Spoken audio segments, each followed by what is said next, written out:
నమస్తే welcome to Andhraprabha నేను నాగేశ్వరి సార్వత్రిక ఎన్నికల్లో ఓడిపోతామని తెలిసే దేశవ్యాప్తంగా మతోన్మాదాన్ని మోడీ ప్రేరేపిస్తున్నారని Vijayawada parliament Congress party MP అభ్యర్థి వల్లూరి భార్గవ్ విమర్శించారు. విజయవాడ సెంట్రల్ నియోజకవర్గంలో ఇండియా వేదిక పార్లమెంట్ అభ్యర్థి వల్లూరి భార్గవ, సెంట్రల్ నియోజకవర్గం అసెంబ్లీ అభ్యర్థి చిరుగుపాటి బాబురావులు మంగళవారం ఉమ్మడి ప్రచారం రోడ్ షోలో నిర్వహించారు. కండ్రికా సెంటర్ నుంచి బయలుదేరిన ఈ యాత్ర Rajiv Nagar, Prakash Nagar, Shantinagar, Vambay colony, Singanagar, flyover bridge, governor press, Muthyalampadu, Satyanarayanapuram మీదుగా బీఆర్టీఎస్ రోడ్డు వరకు దిగ్విజయంగా ఈ సందర్భంగా పలు సందర్భాల్లో నేతలు మాట్లాడారు. స్థానిక ప్రజలను కలుసుకొని ఓట్లను అభ్యర్థించారు. మోటార్ సైకిళ్లు, ఆటోలు, ఇతర వాహనాల్లో పెద్ద ఎత్తున కార్యకర్తలు కదిలి వచ్చారు. ప్రజల స్పందనతో నేతలు, కార్యకర్తలు మరింత ఉత్సాహంగా ర్యాలీని నిర్వహించారు.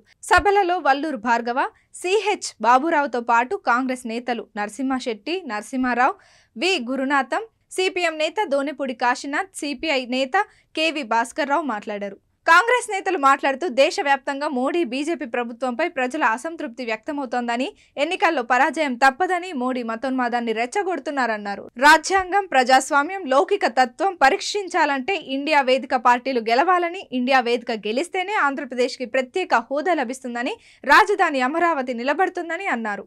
విశాఖ ఉక్కు పరిరక్షించబడుతుందని, అన్ని వర్గాల ప్రజలకు గ్యారంటీ లభిస్తుందని తెలిపారు. మన హక్కులు, మన మర్యాదలు అతి త్వరలో మనకి రాబోతున్నాయి. ఇండియా కూటమి గెలవాలి. మీరు కూడా మనస్ఫూర్తిగా ఆశీర్వదించాలి. మేము పార్లమెంట్ సభ్యుడిగా ఎన్నికైతే మరుక్షణమే కృషి వంచన లేకుండా పనిచేస్తానని అయితే ఖచ్చితంగా చెప్పగలను. ఈ మోడీ ఒక్కడే తెలివినాడు అనుకుంటున్నాడు.